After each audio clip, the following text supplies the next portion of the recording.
Stuarts and the Civil War. James I was the first Stuart king of England. He was a learned man, a Protestant who believed in witchcraft. He based his rule on the divine right of kings. He joined Scotland to England and Wales as one kingdom, Great Britain, with a common coinage and flag called the Union Jack. He extended patronage to Shakespeare's company The King's Men, as well as poets like John Donne. James made a peace treaty with Spain and tried to reconcile the Puritans and Anglicans. He also ordered a new translation of the Bible, published in 1611, considered one of the masterpieces of English literature. In 1605, a Catholic plot to blow up Parliament with the King present was prevented. Guy Fawkes, one of the plotters, was arrested on the 5th of November. Public rejoicing at the failure of the plot has become an annual celebration. The Church of England treated dissent as treason, and many dissenters emigrated to the New World.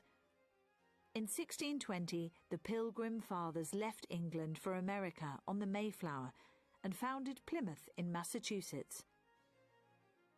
James's son, Charles I, was a great patron of the arts, and he sponsored painters like Peter Paul Rubens and Anthony van Dyck. He married Henrietta Maria, the Catholic daughter of the King of France.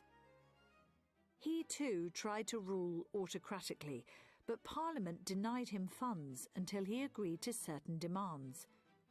This confrontation led to the Petition of Right in 1628, which stated that the king could not imprison without trial or impose taxes without the consent of the Commons. Charles attempted to rule without Parliament and raise money with alternative forms of taxation, but was forced to call Parliament in 1640 to fight a Scottish rebellion. This short Parliament refused to give him the money. If Parliament still refuses to give effect to my wishes as expressed by them, I shall dissolve Parliament. A new Parliament, the Long Parliament, was elected in the same year. The Parliament wanted to control the king. In 1642, the king entered the House of Commons to arrest its 5 most extreme MPs, but they had already escaped. The king raised an army of royalists and declared war. The parliamentarians prepared to fight back. The Civil War had begun. The Civil War and the Commonwealth. This 7-year war was a struggle between Stuart tyranny and parliamentary liberty. Some also viewed it as a class conflict between the aristocratic landowners that supported the king and the middle class of merchants, artisans, and the small gentry supporting the Puritans in Parliament. Royalists or Cavaliers and parliamentarians, also called Roundheads, were also regionally different. The Royalists were concentrated in Wales, Cornwall, and the west of England, while the City of London, the seaports and eastern England supported Parliament. The commander of the parliamentarian army was Oliver Cromwell, an MP who saw his mission as freeing his land from superstition.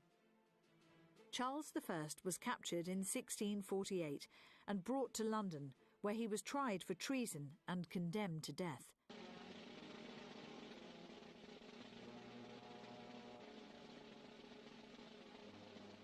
His execution took place in 1649.